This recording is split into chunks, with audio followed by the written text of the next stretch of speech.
underway. My name is Dean Fisher. I serve as the president of the College of Southern Idaho, and we're delighted to host this legislative forum this morning. I'll take a few moments to frame out some of the rules that we'll be following this morning. But before I do, I calculated poorly this morning. I calculated that on a Saturday morning our legislators would not wear ties. Thank you, Jack.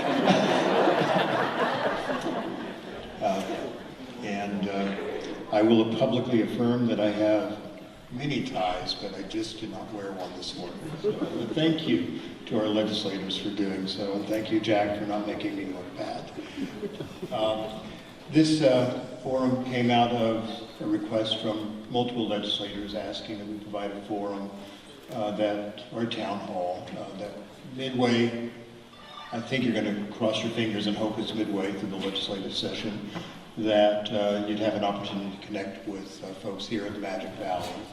And the format is very straightforward. We're going to spend the first 45 minutes or so giving each of the 9 legislators an opportunity to brief us on what they're working on, their takeaways from the legislative session so far, and then we'll move into another 45 minutes of questions. We've got some student ushers throughout the room. Would you all raise your hands? If you have a desire to pose a question, if you'll please write those down on the note cards that are provided. The ushers have got cards and pens, and if you'll just signal to one of them that you want to write down a question, we'll get through as many of the questions as we can. For those of you that are wondering, the only thing that I have here is the Wi-Fi address. So I don't have any prepared questions. And at the end of the remaining 45 minutes, any time that we've got left, after the first 45, the remaining 45 or whatever is left, we'll use for questions. And when we run out of time, and I'll adjourn.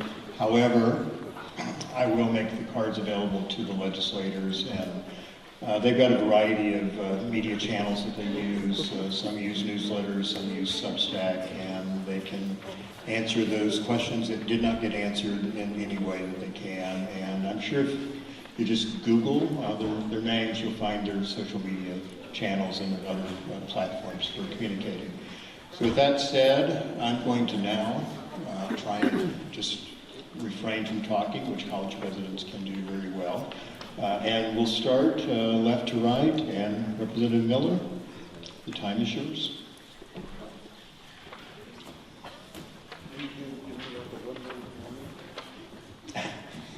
I will give you a 1-minute warning. You gave me a 1-minute warning, I think, on Tuesday at JFAC. No, you didn't. You didn't. Go for it. Good morning. Thank you, Dean, for the opportunity to be here, and thank you all for coming out on a Saturday morning, which I imagine many of you would prefer to be somewhere else, so thank you for being here.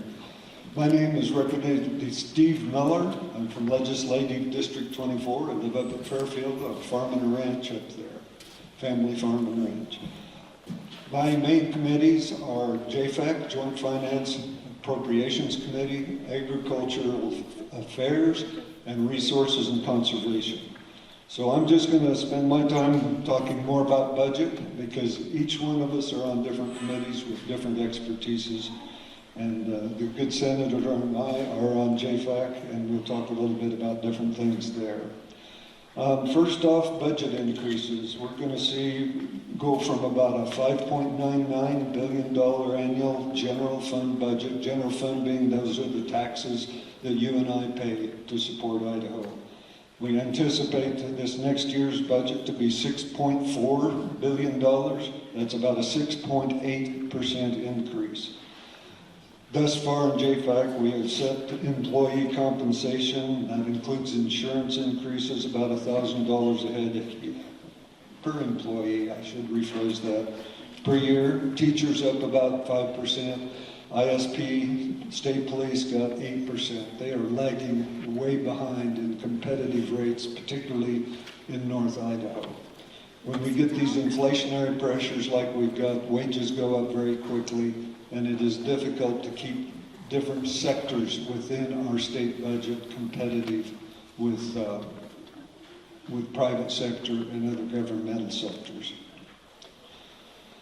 In terms of some large budget items, TECM, which is basically local highway districts, is allocated in the governor's budget $50 million. I think that's safe. State Public Defenders is allocated $34 million. There's some discussion about how that's unfolding throughout the counties. The aquifer recharge was $30 million. That was associated with the water call in eastern Idaho. And part of that water call was to run from 250,000 to 350,000 acre feet of recharge. And so that money's going to go in to satisfy several different aspects of that issue. Rural schools have gotten a lot of attention, and we need to take care of that. Public school gap of $50 million, I think is going to be okay. We won't know till it all plays out. There's a property tax bill of $100 million, and then $50 million of that is going to go back and supplement school facilities.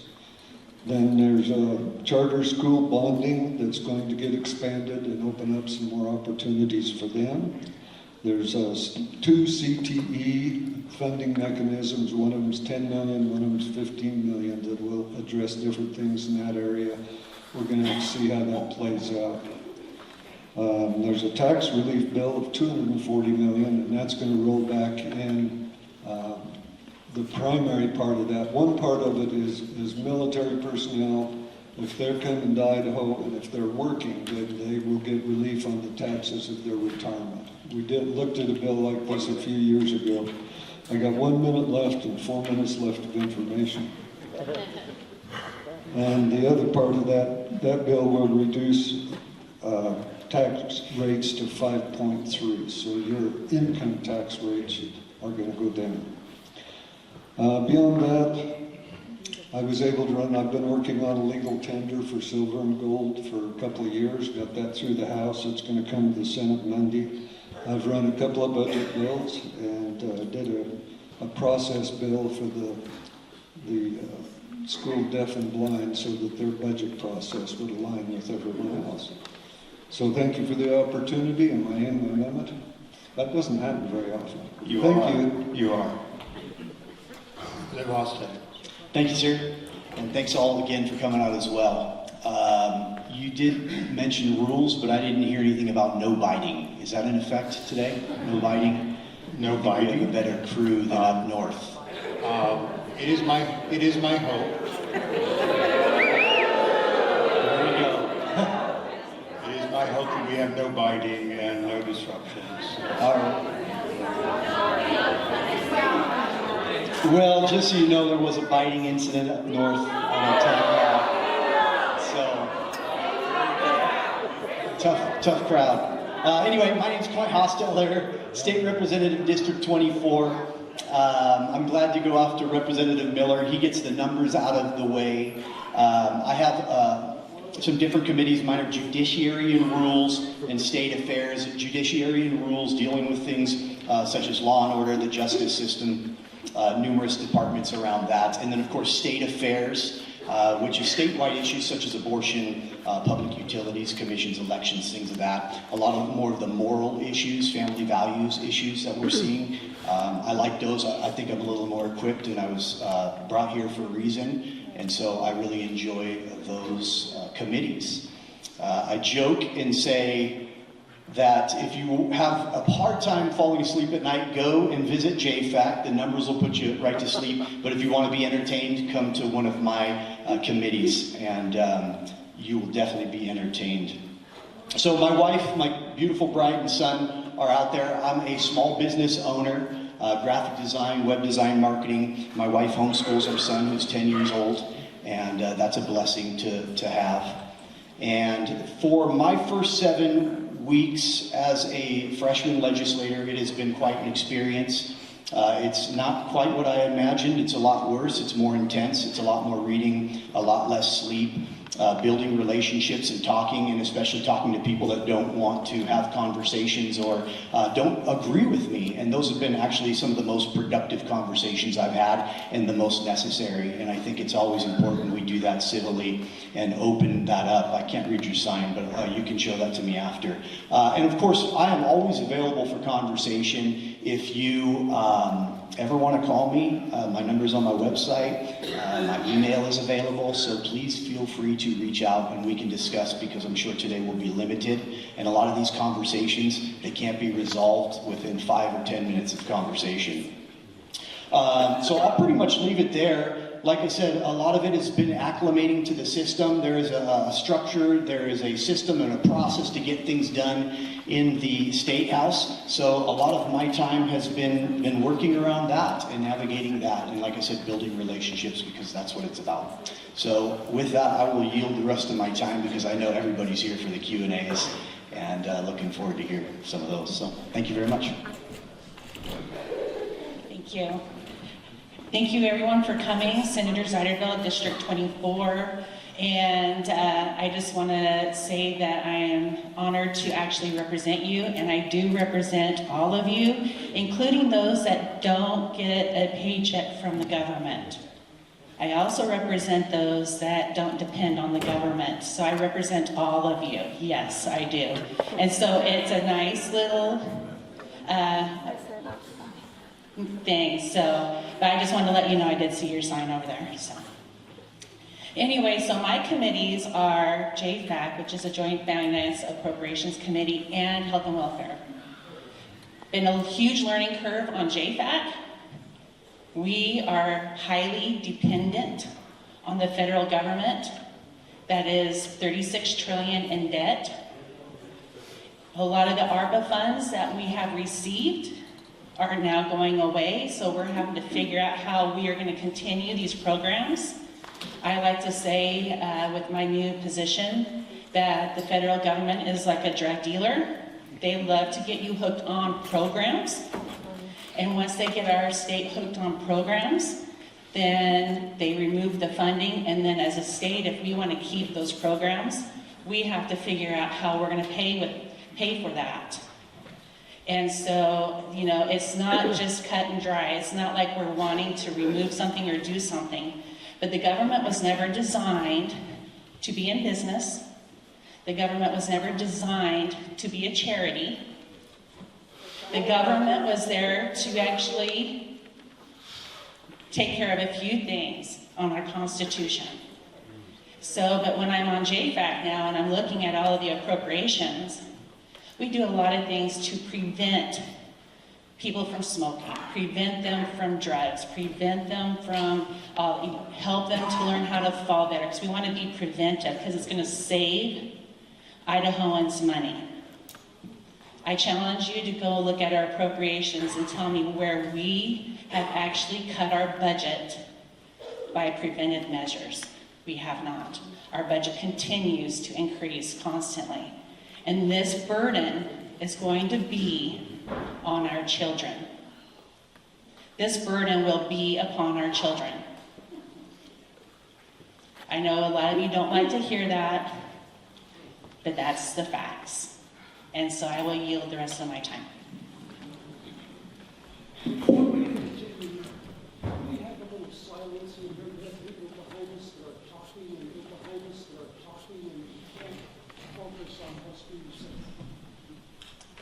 If there's folks that are murmuring and talking and creating disturbance, please refrain from that. I don't hear that up here, but I'll respect that you do.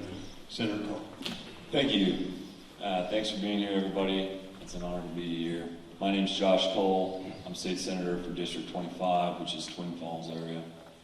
I'm on 3 committees on the Senate side: Agricultural Affairs, Resources and Environment, and Transportation committees.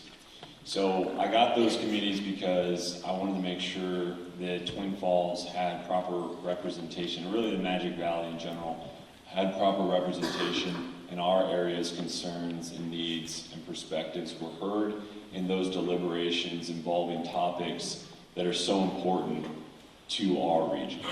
So some of the big highlights coming out of those committees, SJM 101 is a resolution that directs government agencies to begin looking at what it would take to rebuild the Teton Dam, specifically. Because I think what we have to look at is water infrastructure for the next 100 years. And we've seen in other arid states like California, massive environmental problems due to a lack of proper infrastructure management decades ago. And now that is coming to really bite them, as we've seen in the news recently. So it's important that Idaho gets ahead of that issue. We've seen big water fights happen just recently, and how to mitigate that going forward. One of the biggest things is going to be getting more water reservoirs and also aquifer recharge, which is an appropriation going forward through the Senate right now.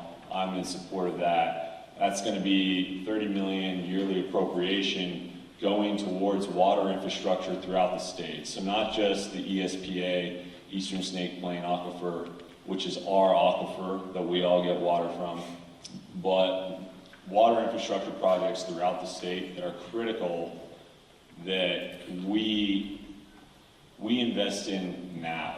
And part of the reason we have to write that big check is that we've been kicking the can down the road when it comes to critical infrastructure projects decades previous, and now we're starting to see problems with crumbling infrastructure. So I think it's important that we invest before that problem gets any worse. Real quick, a concern I have is coming out of the Transportation Committee. It's going to be SB 1115, and that's a bill that directs the ITD to put a study for a new highway from Emmett to New Meadows in the front of the line.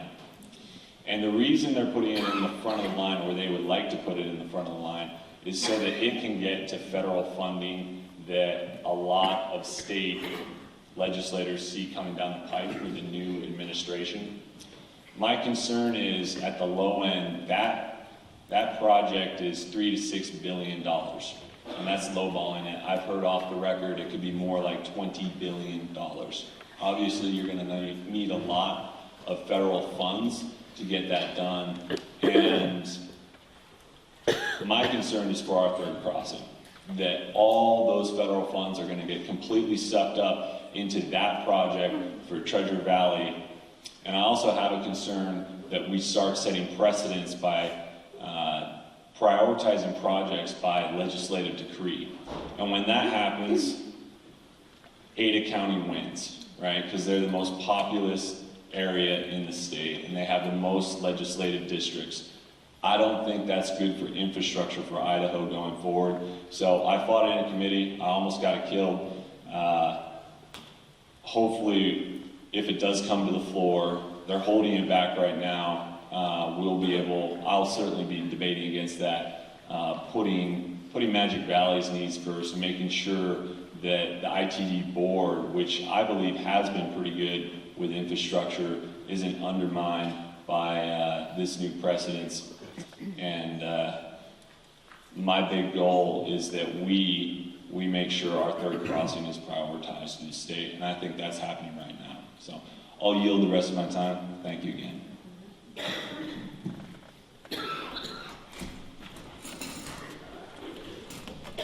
Thank you again for coming out on your Saturday to come and listen to all of us. My name is David Levitt. I'm a representative for Legislative District 25, Seat B, which is here in Twin Falls. My committees that I'm on are Agricultural Affairs, Commerce and Human Resources, and Health and Welfare. I want to start out by saying that this beginning of the legislative session has been quite the learning session. Every day is an education for each of us. There's several individuals up on this body right now that signed on to a concurrent resolution in the beginning of the legislative session to stop the pay raise that was proposed for the legislative body. Originally it was 43%, but then it went down to 22%.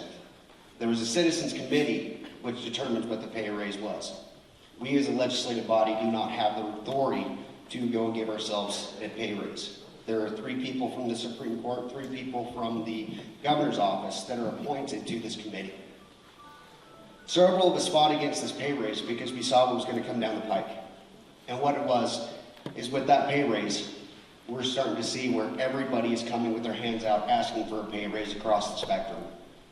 Our budget hasn't exploded. It's grown 55% over the last 5 years. Population hasn't matched that growth at all. And it's frustrating because this money is our money. Whether it comes from the federal government or comes from the state taxpayers, it is still our money.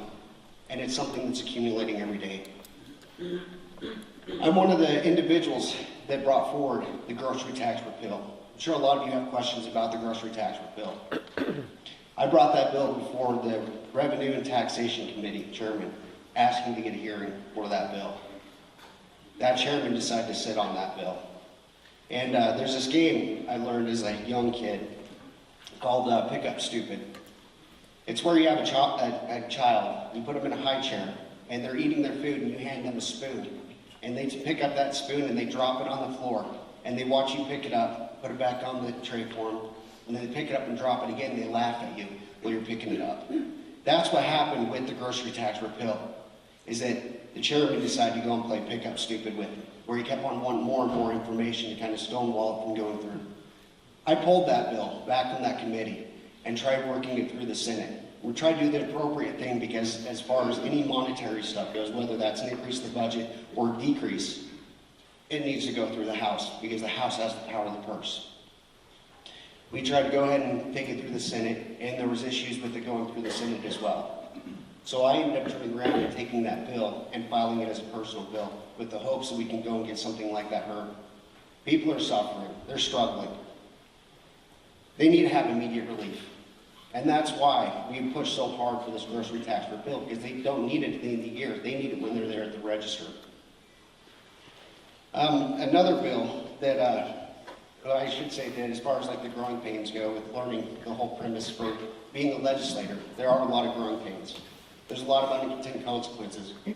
I brought forward another bill. It was House Bill 163. And what this bill would have done is it would have provided preference to military service members that are on Title 10 active duty military orders to be able to get into a charter school. I had to pull that bill.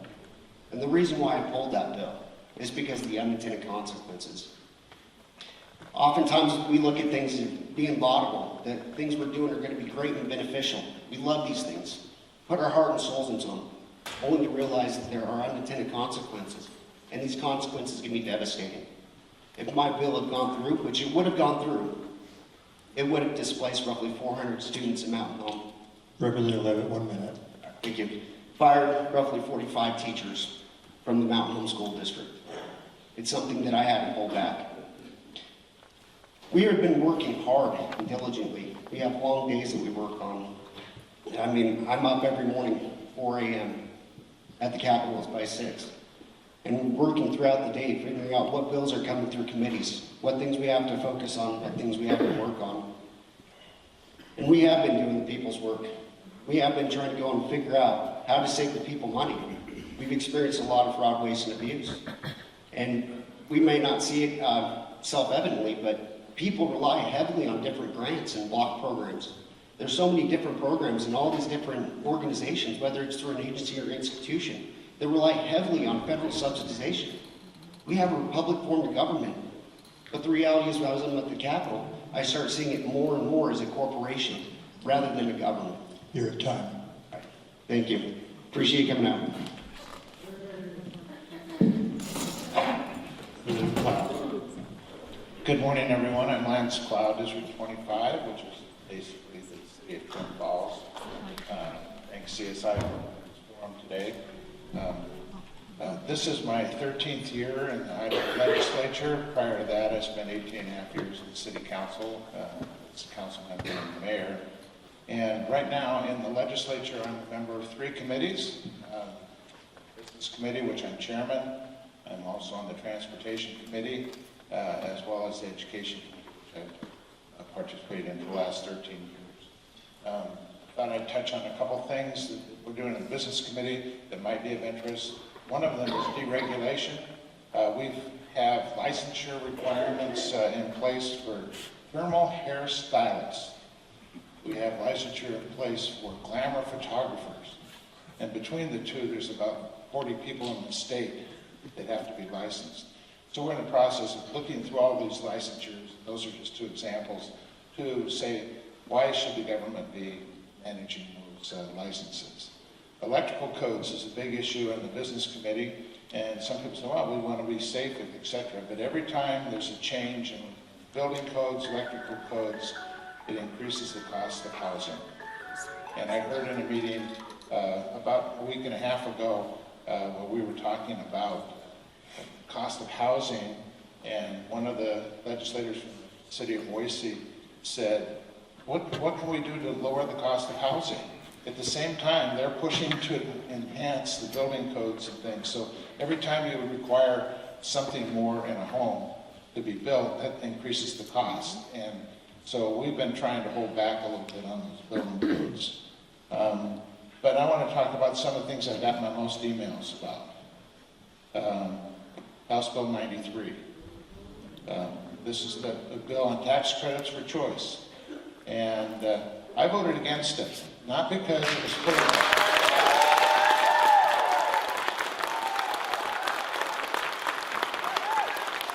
You're using up my time. But not because of the reasons that you wanted me to. Because I believe we need to have some school choice options out there for people that cannot afford to be in private schools or optional choices. Who's making the decisions then if it's not us, man? Thank you for your comment, but if you let me finish, this bill will be sending $5,000 to people that have already made a choice. And I believe if we're going to have choice, we want to increase the number of people that have a choice. And I have a bill, House Bill 164, that is a choice bill that I know that the IEA will not be excited about, but it is more the money follows the student. It has a lower fiscal impact. It's not just spending additional money. But it's important to know that there are people in this world that can't afford private schools or private choice. And if you have a means test to allow them to get some access to some of those funds, I think it's a very appropriate thing. Another letter we've gotten a lot of email on is House Bill 176, WWAMI. WWAMI is the Washington, Wyoming, Alaska, Montana, and Idaho Medical School program. And it has been an outstanding program for Idaho. We have 40 seats each year, 160 seats on a 4-year period that we help subsidize students that are going into medical school. Most of them stay in Idaho. But we've had some problems. We've been trying to expand that. The University of Washington's not allowed an expansion. So it's put pressure on us to do something. So House Bill 176 is an effort to do something. I think it went a little bit too far. It's been pulled up down at the bottom of the calendar, and I think we'll see some other alternative option on that. Medicaid expansion. Medicaid expansion bill had 11 waivers requests for the federal government. They are excellent waivers. One of them that I had some problems with, but we had to get the federal government to agree to all 11 waivers. I felt that was unrealistic, and that's the reason I voted against it. Not because it's a bad idea, but if we can get these waivers in place, we'll save both the federal government, that can't afford anything, and the state government money. And there's a new bill that's been introduced since that time that I think has an excellent chance to deal with some of those waivers. Some of those waivers include things like requiring able-bodied citizens to work at least 20 hours. 1 minute. 1 minute, okay. At least work at least 20 hours. Another one is to allow the people in the gap, and that's what Medicaid expansion is. It's the people that were in the gap to move on to the exchange, Your Health Idaho exchange, and give insurance using these federal dollars instead of just on Medicaid.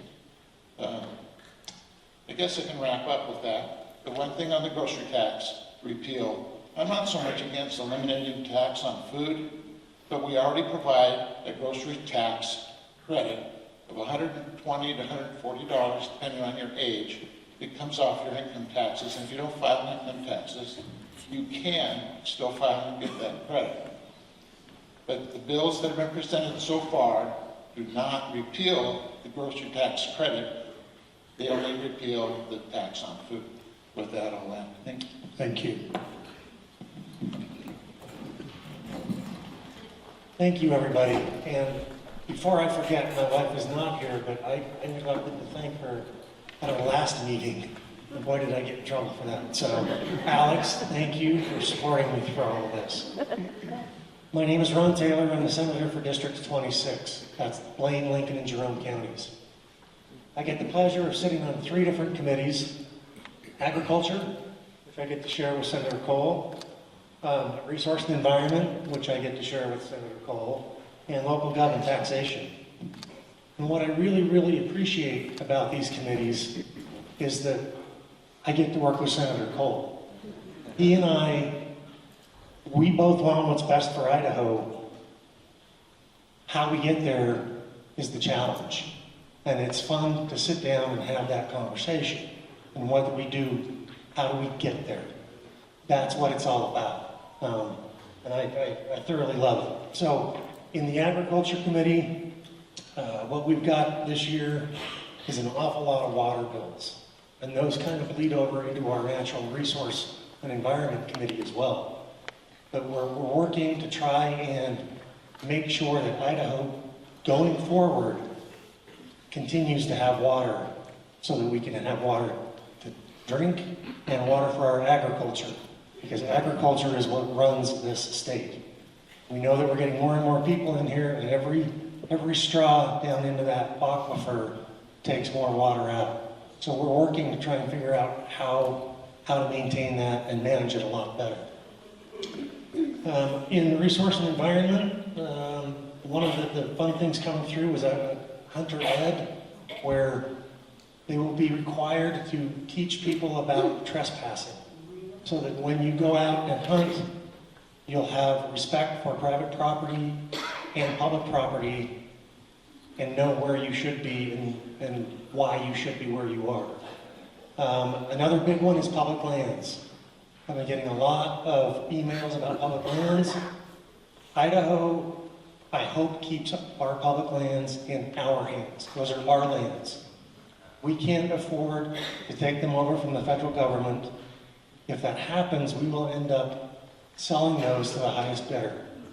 And that ties right into what Senator Cole was talking about with Senate Bill 1115, with the proposed study for a new highway. If you read the particular language in this bill on page 1 in subsection 4, it says the department has the right to take private funds, private individual money, to help them with this project. For me, that's a big red flag. When we get private people saying, this is what we want you to do and here's the money, I think there'll be a big bias in how the study comes out. So that particular bill is on the Senate floor, hopefully Monday, and I know Senator Cole is going to talk to it. I'm not sure if I will stand up yet or not. Sometimes when a Democrat stands up to debate something, it backfires. So we will see how it goes, and sometimes we just play that out during the day. But we're in agreement that this is a particular bill that needs to be stopped. That ties in with our third crossing. I'd love to see that third crossing. ITD has been put in touch with an organization called the Pacific Northwest Economic Region. That is a group that takes 5 northwestern states and 5 Canadian provinces. They've been together for 20 some odd years. We work together on cross-border issues. There's a subsection of that called the Rural Infrastructure Accelerator. It's a program that's designed to help projects like the third crossing obtain funding at a lower rate to expedite projects like this. So we're hoping that we can get that moving forward. The other, my other committee is local government tax. 1 minute. Thank you. Wow, that was fast. I don't normally talk this much.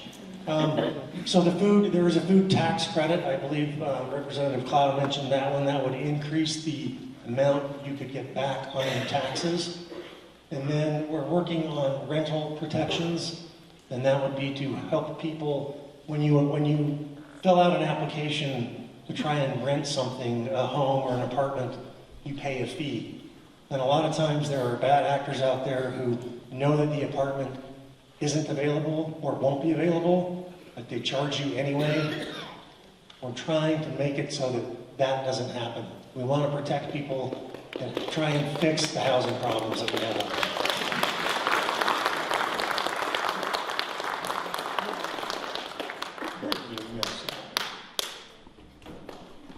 Good morning, Representative Jack Nelson, District 26, Jerome Lincoln Blaine. I've spent a lot of my life here at CSI. This is a bit like coming home. And thanks for organizing this. And for the record, I am comfortable in Levi's and no tie, and I'm not guilty, or don't feel guilty. So I'm on ed, resources, and agriculture.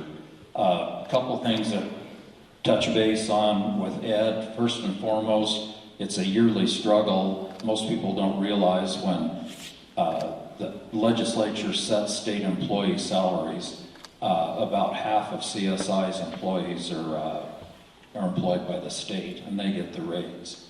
CSI, out of its hip pocket, has to find the money to match that, and that's been consistently a little over $500,000.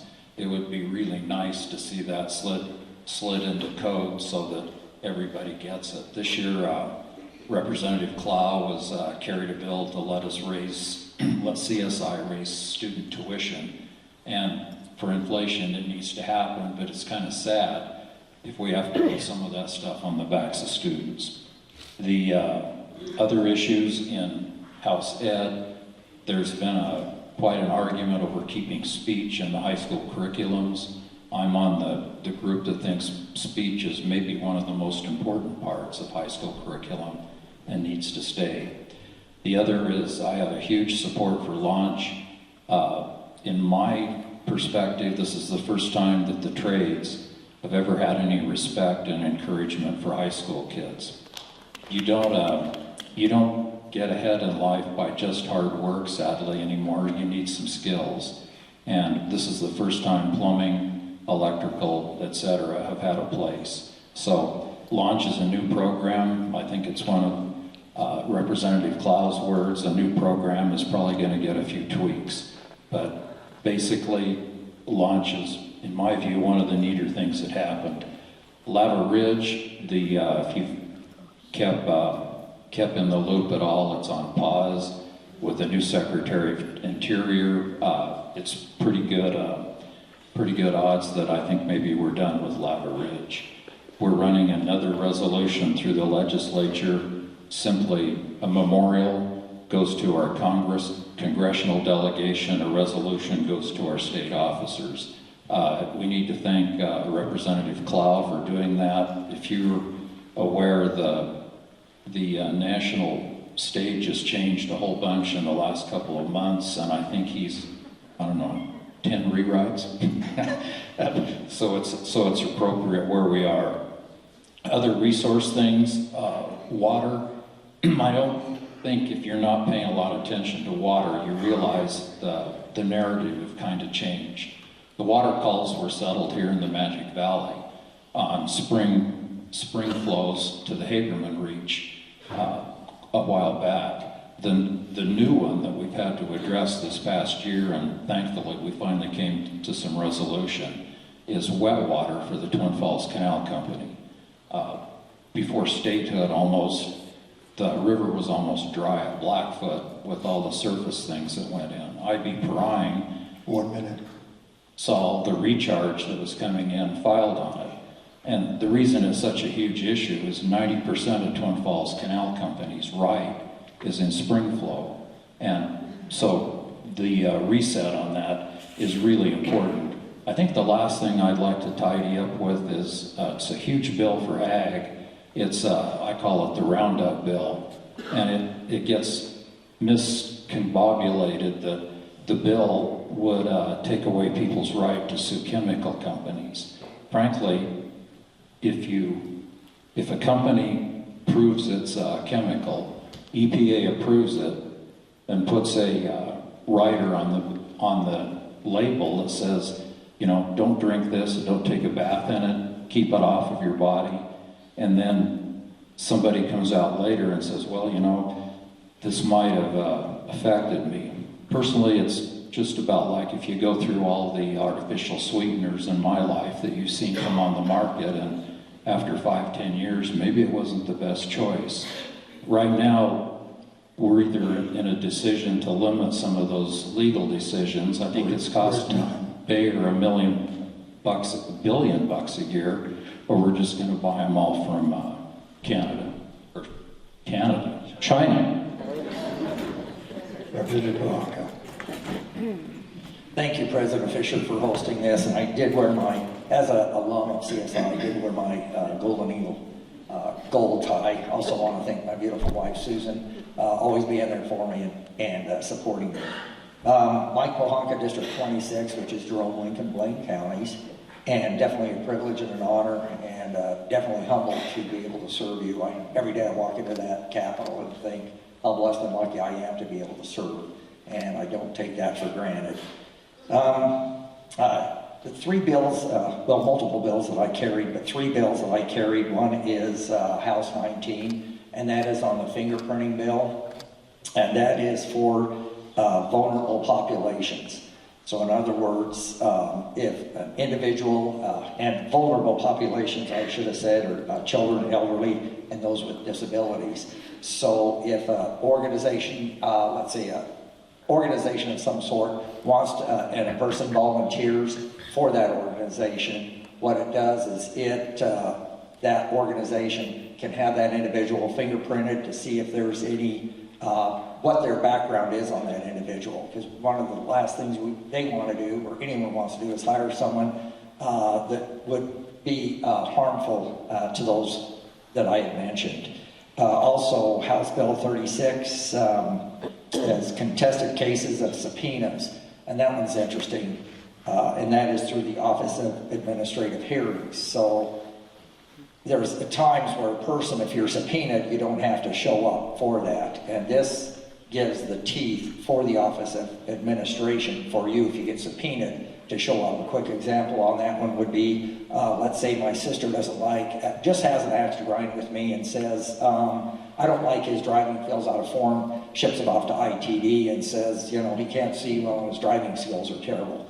Well, I have to go before the Office of Administration as well as ITD saying, hey, I can drive very well, but they can subpoena her and she may or may not show up. Well, this gives the teeth for that individual, for my sister.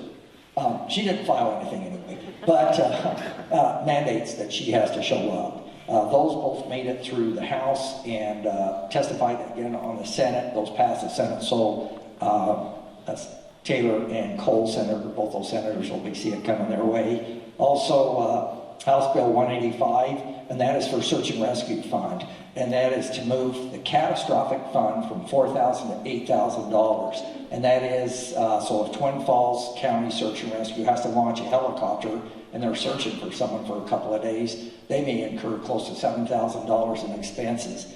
They can go to that catastrophic fund and get it refunded back to them. Currently in that fund, there's a little over $720,000, and the way they collect those funds is through gas fees as well as license fees. And so it ends up saving taxpayers money as far as on the county level. House Bill 93 voted against on that one. What I worry about is that my small communities that I represent, I look at Richfield, Dietrich, Shoshone, Cary. What are the parents supposed to do there? You know, if they would want to send their child to a private school, where do they go? I mean, it's a long drive if you think if they were to take them to Twin Falls or Jerome. Jerome has one, Twin has multiples, but especially in the wintertime, I don't know, it just, and emails I received, they were saying, please, you know, vote no. I totally, judges, through June rules, we're having a hard time keeping judges, especially seasoned judges, and there's some that are now leaving that profession and going back into private practice. And so we have, yesterday in June, rules passed it, it'll head off to the House, but to give judges a raise. And when there's an opening, usually there would be about 8 or 10 judges that would apply for those positions. Now they're lucky if they get a minimum of 3. They have to have a minimum of 3 to be able to interview, and they're able to get 3, maybe 4. Last is I'm totally on board with Senator Cole as well as Ron. I worry about Senate Bill 1115. You know, Your time. Am I up? Finish your thought. Okay, real quick. I worry about it. It's all the money is going to once again go to the state of Ada. It doesn't take care of people in northern Idaho, southern Idaho, and eastern Idaho. I've been fighting for that bridge, and we need that bridge.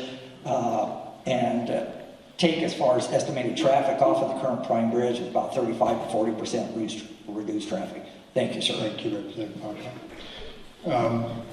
So now we're going to go ahead and jump into some questions. By disclosure, we've got way more questions than 45 minutes will allow. So I do commit that I will have my administrative assistant scan all of these into a PDF and send them to all 9 of you. You can respond to them through any of your social media channels that you want. And for a brief time after, I'll let you sort of look through them. And if there's anything in particular that catches your attention, I guess you can use it as a heads up. But thank you for being such an engaged audience. We've got 45 minutes and we've got way more questions than it'll take. So I'm going to establish a ground rule. I'm going to ask some of the questions. Thematically, there's some themes that come together on these questions. If all 9 of you take 5 minutes each, then we're gone. If you feel compelled to answer about it, if you feel that you're positioned in your committees to answer, by all means do so, and try and be succinct because we'll erode time quickly. Several questions we're asking around waste, fraud, and abuse of the federal government, federal lands, our dependence on federal money, a variety of connections. What's your position on an Article 5 convention as provided by the U.S. Constitution? Who wants to go for it? Or I guess, are you supportive of an Article 5? That's a yes or no. Hello? Okay, there we go. Article 5, I'm a no. I just be straightforward and honest with you. Being in this position, I see what happens behind closed doors. I see the games that are played with your freedoms and liberties. And at this time, I honestly do not trust elected officials to go and make a change for the positive on our Constitution. Yeah, really quickly, I agree. There's so many nuanced debates on both sides of the issue. It's a Pandora's box, and for many reasons just spoken, I cannot sign off to that at this time. And we have everything already in our Constitution. We have the ability to do all the things that want to be done. If we can't get it done now, what does changing our most fundamental document do to improve that? We need to elect the people that are going to impose the will of the people, if you will. So I'm a no as well. I have to stand up. I supported it for quite a while, and then I got a lot more information this last time around. And basically, this can be set up by Congress, and Congress can design it pretty much any way they want to. And the idea that this would come from the states, I think that was the intent of our forefathers, was this was kind of the last step. The states created the federal government, and I think that they saw it as the states saving the union from the federal government. But the way this is designed, Congress can set the rules, and so this really doesn't come from the states. So at this point, I can't support it.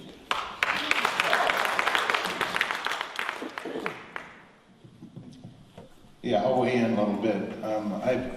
We've had this question come before the legislature almost every year for the last 13 years. And for the first 4 or 5 years, I was absolutely against the idea. I wish that if we were to do a convention of states, that we would have a one topic. And I wish that topic were to set the Supreme Court limit at 9.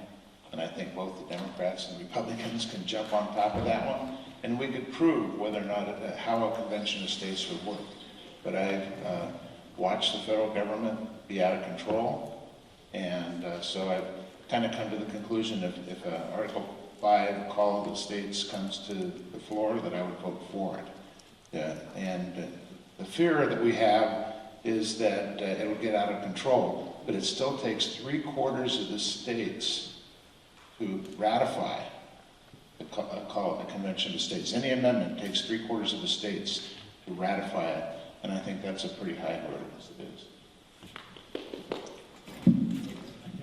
We're just gonna say no. No. To me, it's a sacred document that I don't want to mess with. All right. I think this is more of a simple raise your hand, and then you can connect after. There's a question, which of you do I contact to amend Title 39, Chapter 26 Fireworks Act of 1997? I'm going to answer, any of them can introduce legislation, but if you have a particular interest in amending that, I'd say trade an email with these folks with the Fireworks Act. All right, I think they said Representative Miller, but any of the 9 can introduce legislation, so feel free to reach out to any of them and explain the case. And I think we're running out of time to introduce legislation in this session, but the 26th session would be available. I'm going to answer this question not as a legislator, but then I'm going to ask you for your positions on this. Will launch face repeal legislation this session? There is repeal legislation already introduced by Representative Tanner. So what is your position on the repeal of launch?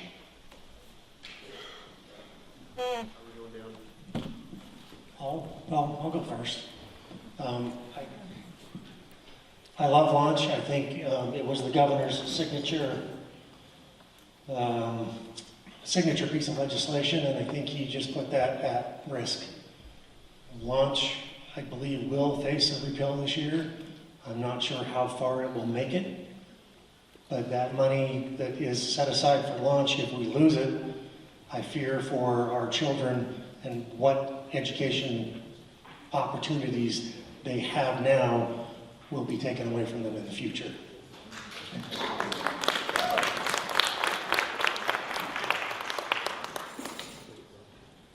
I am supporting the repeal of launch. And the reason why I'm supporting the repeal of launch is because I think it's a disservice to a lot of the veterans that served out there that earned their post 9/11 GI Bill.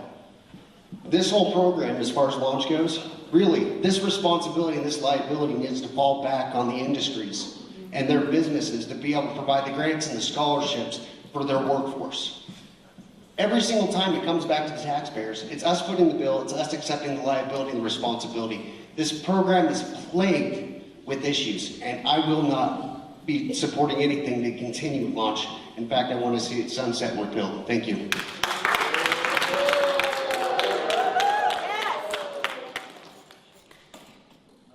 Is this on? Oh, I'm sorry. I apologize. I didn't see you there. My concern with launch is that it's outside of the scope constitutionally for where the state government should be funding education. So the Constitution mandates that state government fund K through 12 education. Launch is outside of that, and I understand we also fund colleges and universities. I have concerns with that as well, but this issue in particular, fundamentally, we're outside of the scope of the Constitution, and we need to keep that in mind when we're talking about tens of millions of dollars. Thank you. Yes. Real quick on that, as far as you look at the trades, we don't have enough mechanics, we don't have enough welders, we don't have enough plumbers. And I think this will help those individuals that I've known that have gone through the program. Years ago, I know a young man that went through to become a plumber. That young man now has a business that well exceeds over $100,000 that he makes, and we're collecting taxes to hopefully pay for programs like this. So we're in desperate need. We don't have them. Same with line workers. We don't have them, and this gives them the launch. Plus, businesses hire people that come in with experience or training, and it's hard.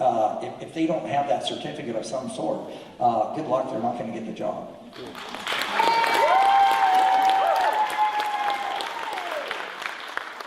I'm pretty close to the same, except if there was going to be a tweak just to save money, four-year schools charge about $400 a credit. Community college is about $135.40. It's just fiscal responsibility. If I did any tweak, I would push launch into the community colleges and not as much the four-year schools. And the other point that needs to be made here, if you're 20 years old and you want a CDL, they don't give those away. With the laws we have in our land, it's $6-8 grand to go get a CDL of training. I can't think of another vocation in our valley here for what we do that a 21-year-old has a CDL. That may not be six figures, but it's pretty darn close. And we all get money back. They're called taxes when people have jobs. I think the old Reagan thing, what do you call people with jobs? Taxpayers.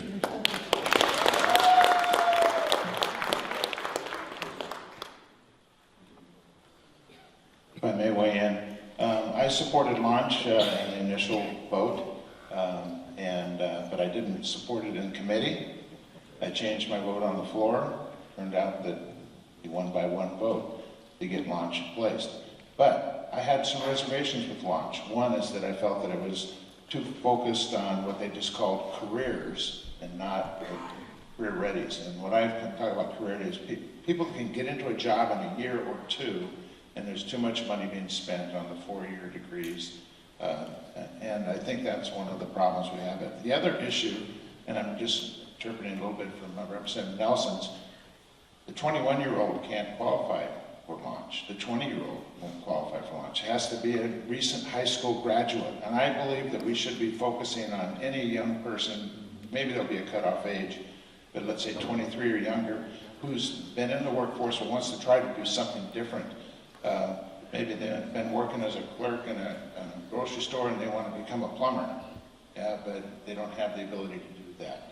So I think that we should expand who's eligible, but not eliminate launch. And I also do not, I think it's a waste of time because I'm sure the governor will veto whatever bill we send.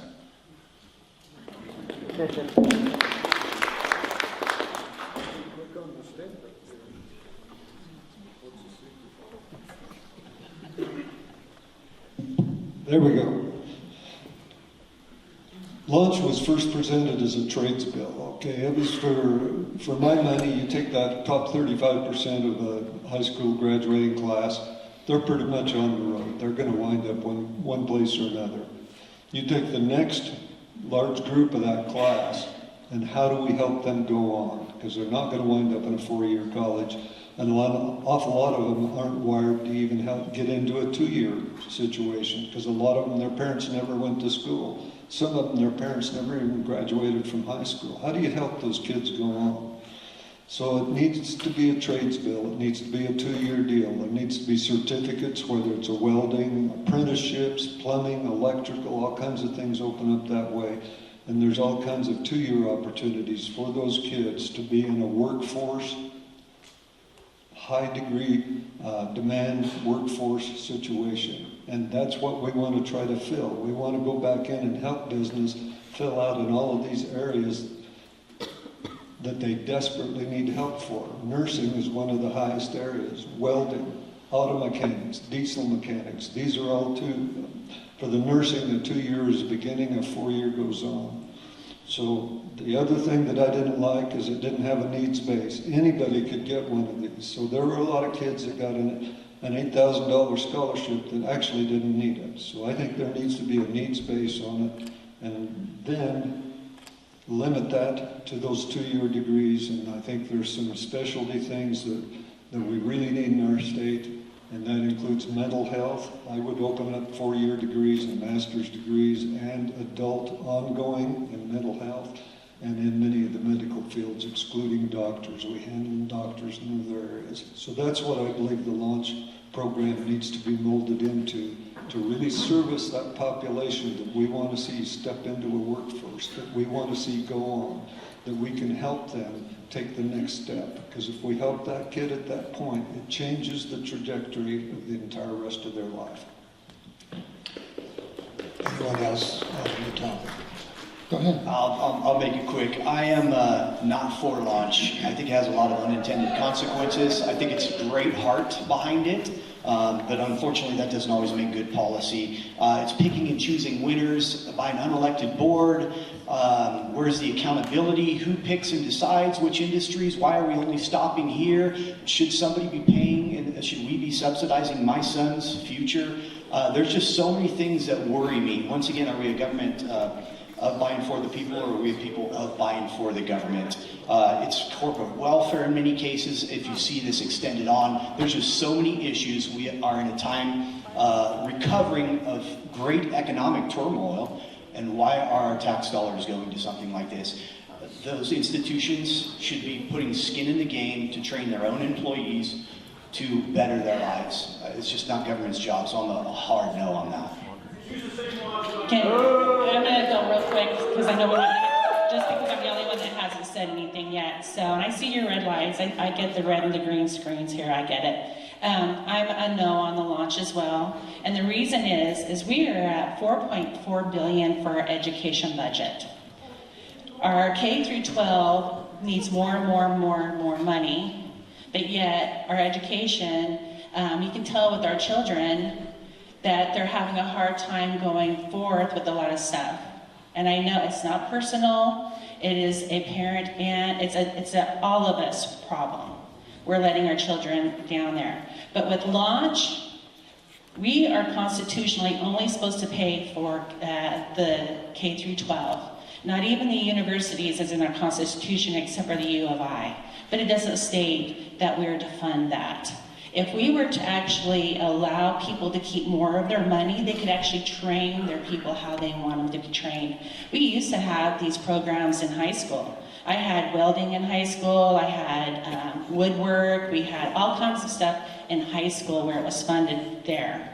And so I'm not for that, because what we're doing is we are helping to train a lot of your global corporations, employees, and a lot of them don't even stay in our state because they go to other states. So we're actually training other states' workers.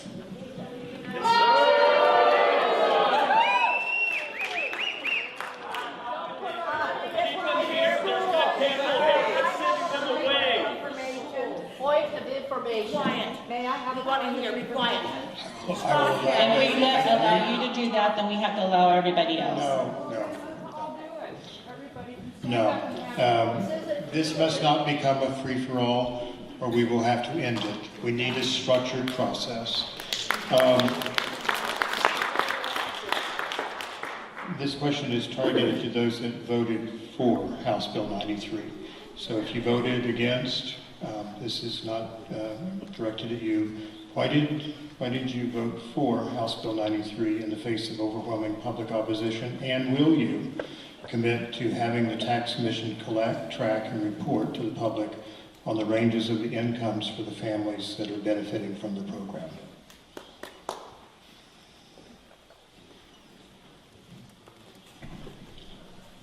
So the question is, why did we vote for it? Why did you vote for it, and will you commit to public disclosure of the range of incomes of those benefiting from it? I didn't catch the last part. So I've been watching the Ed choice for a long, long time. I voted against a couple other bills. There's several things about this that I think we've matured into. One of the things is you had a stop on top. It's 50 million. There's no way for a runaway. People always talk about that and always worry about that. This situation's covered that way. This also has a needs test on it. It's a 300% poverty, which is about 96,000. There was an awful lot of talk of how much of this money was going to go to pay for private schools and that kind of thing. When you put that ceiling on it, you run it back through, and I don't think there's going to be that many private school kids that are going to qualify for this. We won't know till we run it and see. The biggest thing is it opens up an opportunity for parents who have a kid that just doesn't fit in that situation. And I was one of those parents when I was young, didn't have much money, had one child that just, if we'd had the opportunity to take that child to another situation, it would have been a huge improvement. I've never forgotten that. And so this just opened up, I think, chances for those kinds of people to change the life of that child, take advantage of it. That's why I voted for it. Yeah, I voted for it as well, and I believe there's a lot of issues with this bill, but I think it's a foot in the door in the right direction for school choice, and more importantly, parents who actually know their children the best, understand the progress, and know that whatever type of system or school they're in is working for their children. I think the best decision is for those parents. And there's a lot of issues and sides and nuances to this bill. It takes hours and hours and hours just to unravel the the issue we have with education in our state, let alone in our nation. But once again, if we're giving parents the ability to do what they think is best for their children with their own tax dollars, it's a good thing. The means testing, the accountability, and a lot of those other aspects I wasn't in favor for. But there are so many other issues, and I've delved so deep into this and spoke with many teachers and parents and administrations. The issues go on and on and on. And if you'd like to chat more about that, please reach out to me and we'll talk all day. The reality is in our system, right now in Idaho, 50% of our kids can't read at grade level and 60% can't do math at grade level. This is not an indictment on our teachers, on the administration, on the parents. It is baked into the system. We need to start forcing the levers to allow people to get out and to do what they think is best, and the accountability always starts at home. Once again, I could go on and on and on. We need to figure out ways to provide better education for kids so they can be prepared to get out into the world and exceed and excel, I should say. And that is a constitutional mandate for us. So. Pay our teachers better. We did. You guys just got a 5% increase. So good job. Yeah. Go ahead, Senator Zagafel. So I did vote for 93 because I do think it's going to help those that are going to need it. Because I homeschooled, I public schooled, and we had private schooled our children. Not because there was an issue with anything, but because it was what was best for my child at that time. This is what this does. This gives an opportunity to those parents that maybe their child is struggling that year. Maybe it wasn't the teacher, maybe it was the environment, maybe there was just something that they were going through personally as a child. This gives them an opportunity to actually maybe take that little bit of money, because it's just $5,000 per student, to maybe use that, and it is a 50 million cap. So it's not going to go above that. And again, I just want to share, and this is all of the money, all the buckets, the general, the dedicated, and the federal. We spend $4.4 billion on education. So. We are the lowest students. Senator Zagafel, I'm going to ask a follow-up, which is actually another question relating to the vouchers. Will you commit to keeping the funding cap for vouchers at $50 million? And I'm asking because you're part of JFAC, so you'd have the voice there.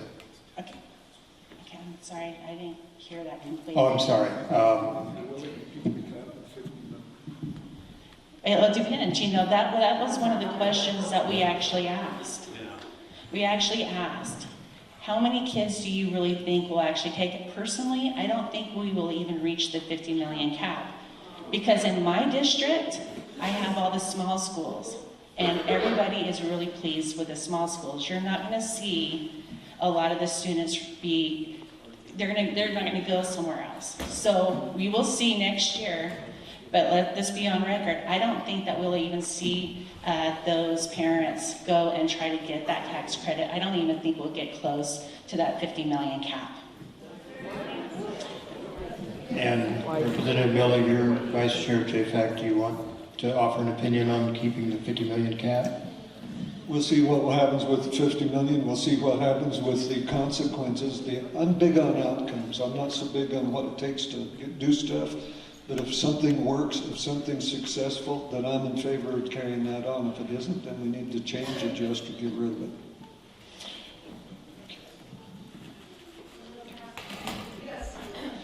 Yeah, I voted for HB 93 as well. I think that, going back to the constitutional mandate, this fits within the scope of the government's constitutional mandate to fund K through 12 education. And we need to give parents, families, students as many options as is practical for them to find the best fit for their student in particular. So I don't think this will negatively harm rural schools who are doing really well, who have a high satisfaction rate. I think this is going to benefit families and students who have unique needs that are outside of certain public school institutions. And at the end of the day, it's not up to me or us, it's up to the parent to decide what is best for their student, and this helps them in that regard. Number 11. All right, thank you. I voted for House Bill 93. The reason why I voted for it is because I believe in diversity. And true diversity is having options. Diversity, nature teaches us about diversity. If you go and you look at diversity in nature, thank you.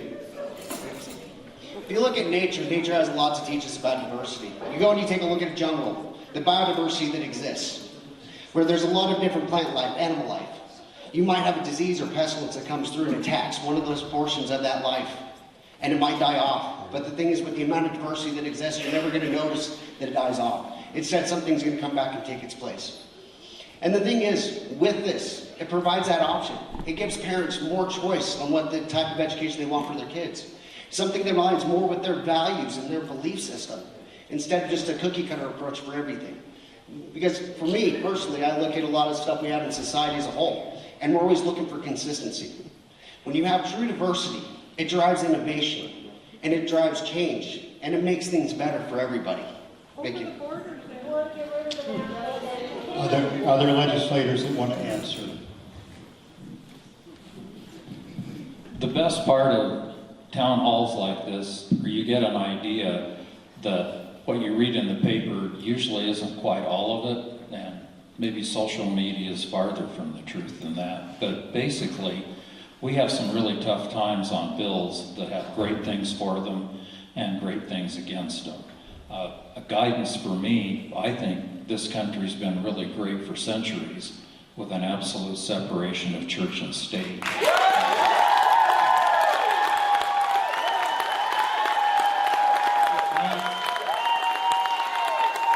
needs stated that I have absolute respect for your religion, whatever it is. But mixing church and state is one of the bars, I guess, that I judge a lot of bills on. I've taken a few lonely votes, and basic belief of mine is we need to keep the two separate. It's worked for centuries, and I look forward to going forward with that separation.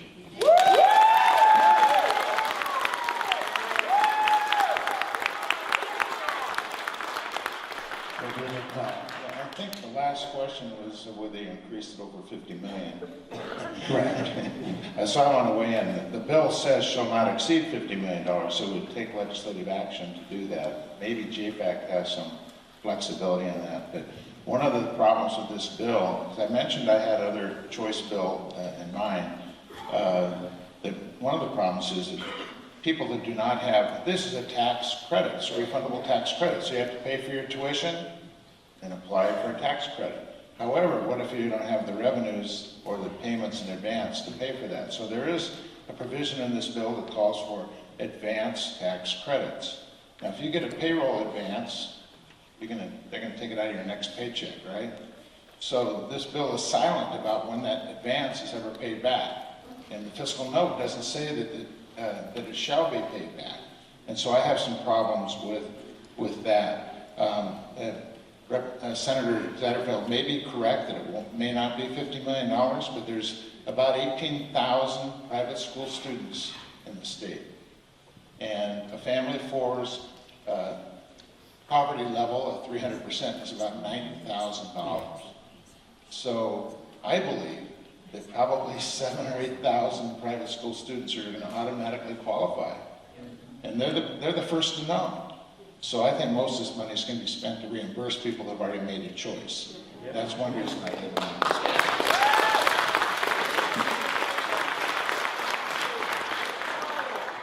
All right, several questions are all themed to some pending legislation. During this legislative session, a number of bills have been presented and passed that would push Christianity into public schools, such as posting the Ten Commandments, reading the Bible in schools, and prayer in schools. Why is Christianity being pushed so hard this legislative session? Most of this is unconstitutional. And then there is another question that asks, why is there legislation such as this that seems to be copy and paste legislation, since they are essentially the same as introduced in other states such as Louisiana, Oklahoma, or other states? So who wants to take the question?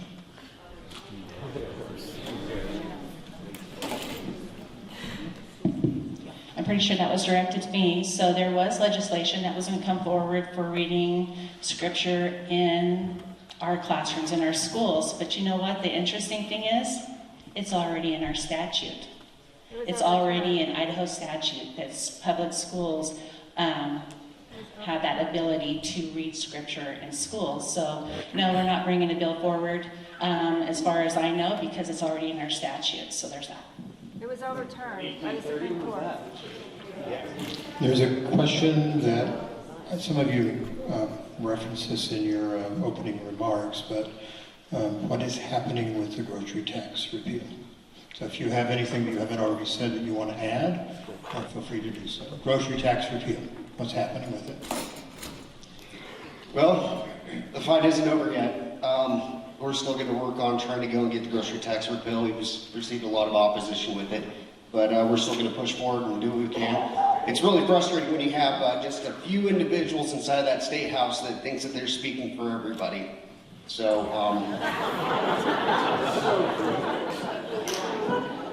anyone else in the grocery tax beyond what you might have mentioned earlier?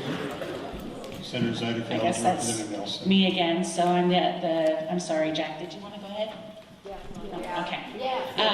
So, Both will be allowed to speak. do you guys, are a bunch of you guys teachers in here? And do you allow your class to interrupt like that? I'm just saying.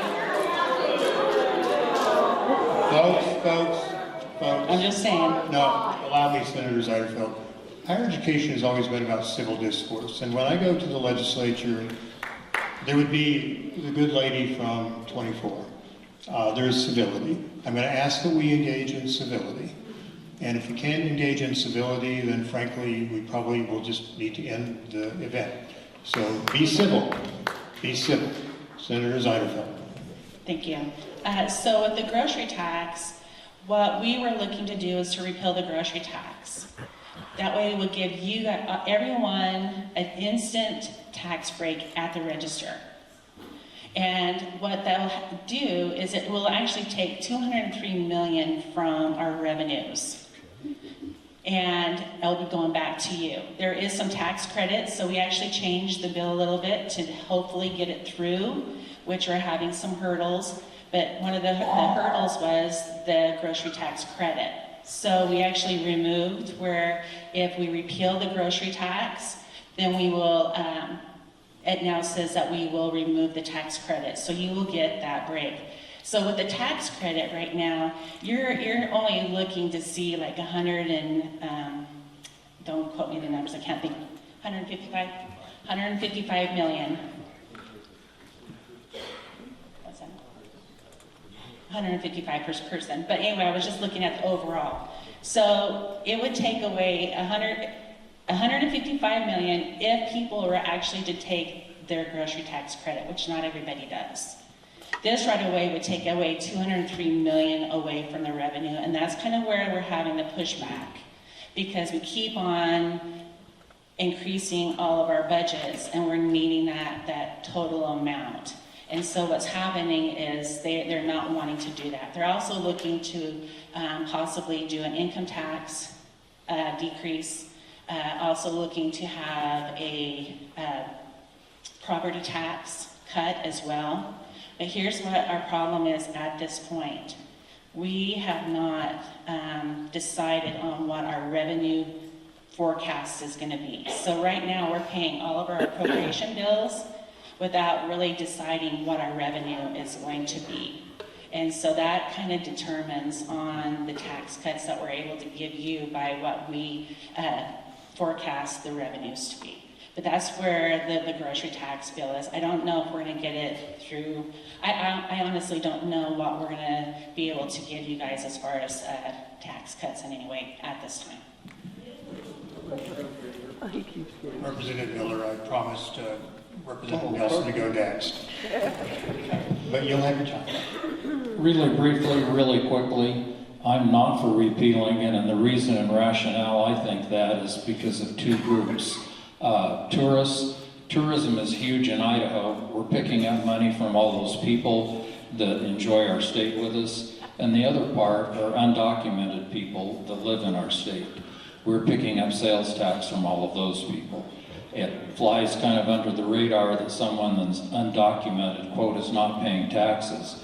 You're backed if they have a job, the employers withhold and send it in. If they never file, we keep that money. The second issue to add in is as they buy groceries, they're also contributing to our economy. So for undocumented and for tourism, we get to tax those people and enjoy the money. And there are few hundred million holes in our state budget if we give that money back to those people. Representative Miller and Representative Fong. All right, thank you. I was essentially going to make the same comment. The sales tax is the most stable tax we have. Income and corporate fluctuate a lot more. And grocery tax is the most stable portion of sales tax. Basically, you're talking about $200 million of tax that is paid by non-residents. So that's going to get made up somewhere or taken away from somewhere. So that's why I supported the current bill that raised the tax credit and kept the grocery tax in place. Go ahead. Just a real quick comment on that. So here's interesting, Idaho travel impacts, and this comes from the Idaho Department of Revenue, Dean Rennie and Associates, Smith Travel Research. Just in food sales, from travelers that come in, and this is tax we would be missing, but $304 million. And so I'm not about yet to give up on sales tax because that's additional revenue that we would be not receiving. I just want to add one last thing to that. And that is a lot of the tourists that come into this community or into any area, they're not going and buying grocery taxes. They're buying food from stores that are pre-prepared, which would not fall underneath the grocery tax repeal. Okay, question. I acknowledge the question is aimed at Representative Levitt, but I believe this has been voted. The challenge with acoustics, it goes that way and it doesn't come back this way, so I apologize. There's a question that was aimed at Representative Levitt. I believe the House has already voted on this, which is tied to blood donations and MRA. And so given that the bill would regulate blood donations tied to MRA vaccine, I think that's the COVID-19 vaccine, representatives of American Red Cross and hospitals have told you that is unworkable, and the questioner indicates it will negatively impact our blood supply. Why did you vote that way? Well, once again, this comes back to option. I think that a lot of people have a right to know what they're getting. And with this whole bill that they're talking about with the blood donations, it all is predicated on what is available. So if there is an emergency, it's like that emergency blood will still be used regardless of if somebody's obtained an mRNA vaccine. The reality is, when it comes down to this issue, is that it should be our choice. We should have a discretion and the ability to go and determine what we put inside our bodies, especially if it's a type of an elective surgery and if that blood is available. Anyone else? Okay. We are at about 5 minutes, and I'm going to exercise a prerogative to ask a question as well. HB 79, which Representative Clow and Representative Miller, Representative Nelson, Representative Pohanka all co-sponsored along with others, would allow the community colleges the right to raise tuition. Tuition has been frozen by statute since 2018. It's already been voted on in the House, and so for those of you that did vote for it in the House, I thank you, but it will be in the Senate soon. I would like our senators to say yes or no in terms of what you might do on HB 79. I'll start with Senator Taylor. Thanks. I'm all for it. It's time. A lot of that money goes towards the educator, not just the children. We don't pay our teachers in this state enough. It doesn't matter whether they're kindergarten or college. And if we can help out, yes, it's an increase, and that's not good, but it's an increase that's very much needed. So I'm in support of this one. Thank you. Senator Cole? Yeah, I'm actually leaning towards a no on this because it doesn't have a net decrease to the tax burden. So one of the large arguments for it is that we're relying too heavily on property tax, which is unfortunate. What I would have liked to have seen in the bill is some kind of structure to where we can reduce the property tax burden on the neighborhoods around any of the community colleges instead of just increasing the tuition along with that. One of the things you learn with government is that when a fee goes up, it never comes back down. So my concern with this is I'm not sure that we're going to reduce the property tax burden, which was the original intent of the bill. And also, I come from a community college background. I went to a community college. I know a lot of people who struggle to pay tuition as it is. I have concerns about increasing the rates in an institution that's designed to be able to help people who aren't going to a 4-year, primarily the reason being the costs involved. So one of the large value adds for community colleges for the students is that it's at a more affordable price, and I'm not sure that this bill is going to help us in that regard. So I will also probably be a no, and this is the reason why, is I do get that we're in times of inflation. I understand that. And I listen to all of them. Like I had said earlier, I do represent all, including those that do not receive a paycheck from the government. Those people are really struggling as well. They're working 2 or 3 jobs, they're trying to make ends meet, and I know you want to keep tuition down, but the tuition is still coming from tax dollars. So yeah, we're going to take the burden off here, but we're going to put the burden over here. So I think that maybe we need to come together and figure out a system that would help everybody, but we're not, it's just transferring the burden from the student to all of the taxpayers. And so at this time, I'll be a no. Representative Pohanka, thank you for your yes vote, but you want to say something. You're waiting for yours. Yes, sir. I just want to make a comment. So I voted for it. And I know there's students out there that struggle. And when I taught here, if I knew a student was struggling, one thing CSI has, majority of the colleges do, but is the foundation. And if you haven't donated to the CSI Foundation, I encourage you to. But I would take students down to the foundation and say, here, fill this out if you're short of money. And the foundation would end up covering their costs. And so I'd always urge my students, and urging you guys all to donate to the foundation of CSI. But, we need to retain professors here because some schools now are paying more than the college professors. But there is money available for students here. And just to give a plug for CSI and the CSI Foundation, because if you know a kid that's struggling, tell them to go to the CSI Foundation and they will take care of it.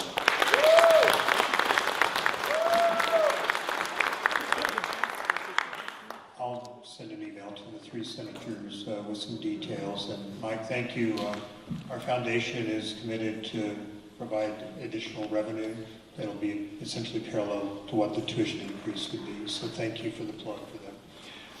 It's 11:30, and I will make sure that we scan and provide as PDFs to all of the legislators these questions, and out of transparency, even those that are targeted to one particular one of you, I'm going to scan it to all of you so that you know the questions are out there.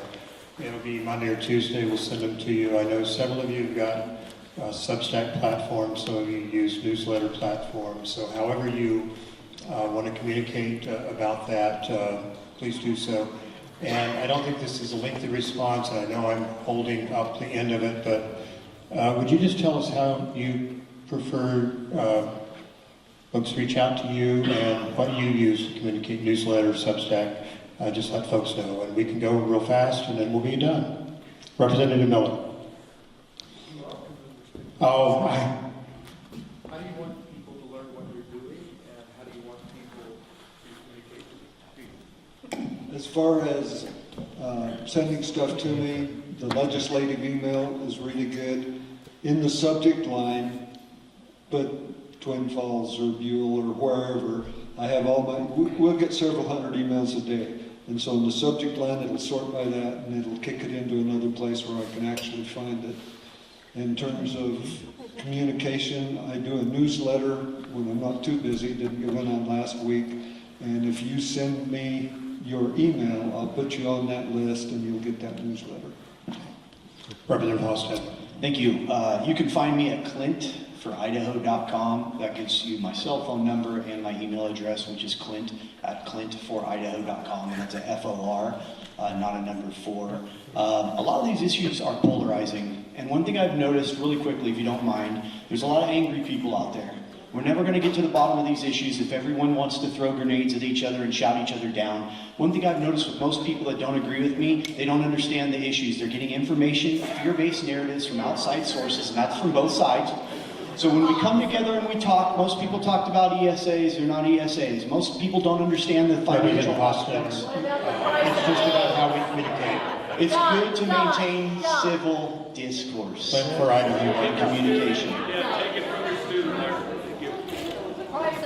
So my information, I did bring a bunch of cards that has my cell phone number. Yes, everybody has my one and only cell phone number.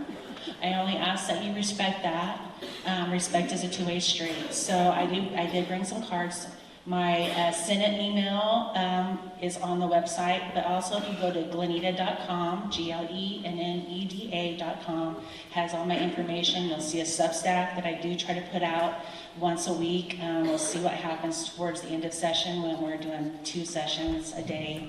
It might get a little less right at that time, but I'll definitely do an end of the session update as well. But I do try to keep everybody informed, and everybody does have my cell number. You can reach out to me. My email is joshua@cole4idaho.com, number 4. The legislator email is jcole@senate.idaho.gov, I think. Correct. If you do that, please put in Twin Falls, just like Representative Miller was saying, because we do get slammed with a lot of emails, and I really try hard to respond to constituent emails as a priority, and my website is cole4idaho.com. Thank you. You can reach me on my house email, which is elevitt@house.idaho.gov. You can also reach me at levitt4idaho.com, and that's the number 4. As far as what I do, I typically try doing a Substack about once a week. So you can read it as to updates, what's happening, and what I'm working on. My email is lance@lancecloud.net. But you can look at the Times News every week, and they have a list of contact information and contact numbers. I have a newsletter that goes out, and I try to get as many people on that newsletter as possible. It's an electronic newsletter, and I try to send letters out to about 200 people every 2 weeks. I rotate that list around. But My phone number's in the phone book. Call me. Do those exist now? Do phone books exist now? You know, but anyway, I'm very easily accessible. If you're going to send an email, prefer you not use a third-party source to send them out because we get flooded with those, and everyone thinks that they're accomplishing something. But the third party that sends out hundreds and hundreds of emails at one time, that doesn't work very well. Ditto. Here we go. R. Taylor at senate.idaho.gov. You can also, if you're going to do that, please put where you live, because we do sort through them. If you're a constituent, I get back to you. If it's just a name and I don't know where it's coming from, I read it, but then I usually forget about it. So my telephone number, again, it's in the newspaper. It's in the phone book for those of you who still have one. Feel free to call. That's what we're here for. Pretty much standard boilerplate. jnelsonhouseidaho.gov.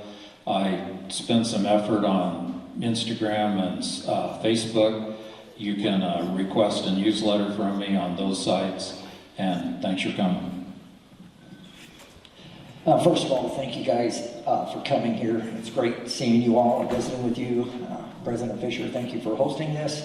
I do have through the NS group, they ship out a monthly update of what's happened, but you can also reach me, and it's interesting because there's like an inbox and a gray mail, another one, and the gray mail, like one day I had like 300 emails in there, and so the capital the filtering system they have kind of knock some of them in there, and so if it hopefully just comes into my regular inbox, please put like Jerome County, Twin Falls, or District 26, whatever, so I end up seeing it. But my email is mpohaka@house.idaho.gov. And once again, thank you for being here, and I do appreciate CSI for hosting this.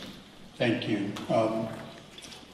I know what kind of work week I think you all endure, because I watch a lot of that online, or I'm over there from time to time. So I thank you for giving up part of a Saturday morning to be here. And I want to put in a plug for a website, legislature.idaho.gov, the legislative website.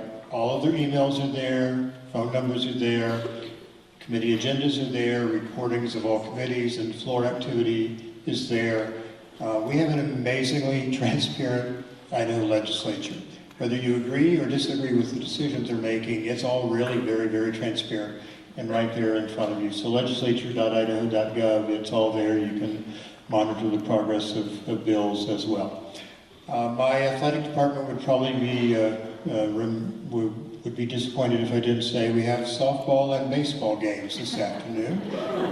So if you want to get out and enjoy the weather, baseball and softball this afternoon, whatever you do with your weekend, I hope it's productive and safe, and we are dismissed. Thank you.